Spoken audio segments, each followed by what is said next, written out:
દેવભૂમિ દ્વારકાના દ્વારકા ખાતે સર્વે સાધુ સમાજનો 23મો સમૂહલગ્ન યોજાયો। દેવભૂમિ દ્વારકાના દ્વારકા ખાતે સર્વે સાધુ સમાજના 23મા સમૂહલગ્નનું આયોજન કરાયું। દેવભૂમિ દ્વારકાના બામાશા એવા વિરંબા આશાબા માણેકના પુત્ર અનેહલ 82 વિધાનસભા ધારાસભ્ય શ્રી પબુબા વિરંબા માણેક દ્વારા છેલ્લા ઘણા વર્ષોથી સર્વોચ્ચ જ્ઞાતિના સમૂહલગ્નનું આયોજન કરતા આવ્યા છે।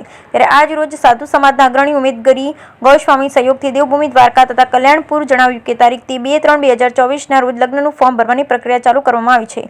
જ્યારે વિરંબા માણેક દ્વારા સાધુ સમાજની દીકરીઓને જાણે એક પિતા જેમ તેમની પુત્રીને પરણાવતા હોય તે રીતે સંપૂર્ણ કર્યાવર તથા ઘરવખરી સાથે સમૂહ લગ્નનું આયોજન દ્વારકા નાગેશ્વર બાયપાસ રોડ ખાતે આવેલ વિરંબા આશાબા માણેક ચેરિટેબલ ટ્રસ્ટ ગૌશાળા નંદી નિવાસ ખાતે આ સાધુ સમાજના સમૂહ લગ્નનું આયોજન એક પણ રૂપિયો લીધા વગર નિઃશુલ્કપણે તથા સાથે આવેલ મહેમાનોને ભોજનનો ખર્ચ સાથે પણ લગ્નનું આયોજન કરી આપવામાં આવ્યું છે।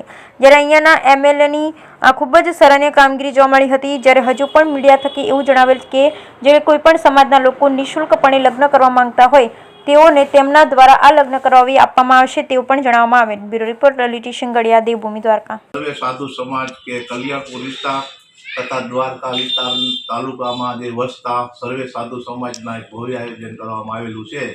તો અમારે અત્યારે ત્રિપાક સાધુ સમાજની એક મિટિંગ મળેલી છે, તેની અંદર ત્રિપાક સાધુ સમાજના તમામ આગેવાનો ઉપસ્થિત રહ્યા છે અને પબુબાનો ખૂબ ખૂબ ધન્યવાદ કે જે સાધુ સમાજની દીકરીઓના દર વર્ષે સમૂહ લગ્ન કરાવે છે અને પબુબાનું એક જ ધ્યેય છે કે ભગવાને મને આપ્યું છે તો હું દીકરીઓને સાધુ સમાજની દીકરીઓને કઈ રીતે ઉપયોગ થઈ શકું। તો પબુબાનું બસ એક જ ધ્યેય છે કે તમે સમૂહ લગ્ન કરો, ગમે એટલા કરો, નિયમ નહીં, 10 કરો, 20 કરો, 100 કરો, 200 કરો અને કોઈ મર્યાદા નહીં કે તમે 20 લઈ આવો કે 25 લઈ આવો, ગમે એટલી દીકરી લઈ આવો। પબુબાનો અત્યાર સુધીના 23મા સમૂહ લગ્ન ભવ્યથી ભવ્ય તો ઘણા વર્ષો ત્યાં પબુબા માણેક દ્વારા અન્ય જ્ઞાતિઓ દ્વારા પણ સમૂહ લગ્ન કરવા જઈ રહ્યા છે। પબુબાનો એક જ નિયમ છે કે જે કોઈ જ્ઞાતિને સમૂહ લગ્ન કરવા હોય એ મારી પાસે આવે।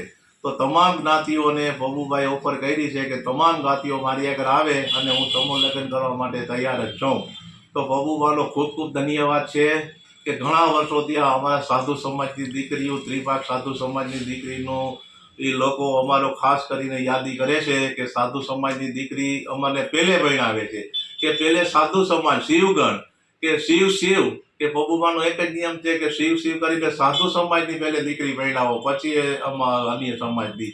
એટલે પબુબાએ 23મા સમૂહ લગ્નનું આયોજન કરેલું છે। દેવભૂમિ દ્વારકા કલ્યાણપુર વિસ્તારમાં વસતા તમામ સાધુ સમાજને અમારી વિનંતી છે કે જે આ પબુબાનું ભવ્યથી ભવ્ય સમૂહ લગ્ન કરવા જઈ રહ્યા છે તેની અંદર વહેલા બને ત્યાં સુધી ફોર્મ ભરવા વિનંતી। અમારા તમામ સાધુ સમાજના આગેવાનો છે એના પણ કોન્ટેક્ટ નંબર છે, તો કોઈ પણ સાધુ સમાજના કોન્ટેક્ટ નંબર કરે અને ગમે એટલી દીકરી થાય તો પબુબા તરફથી તમામ જાતની છૂટ છે। તો પબુબા માણેકને ખૂબ ખૂબ ધન્યવાદ કે અમારા સાધુ સમાજની દીકરીઓ પૂરતું ખૂબ ધ્યાન આપે છે। મારે તમે શું કહેશો, તમે એટલા લગ્ન કરાવ્યા પછી?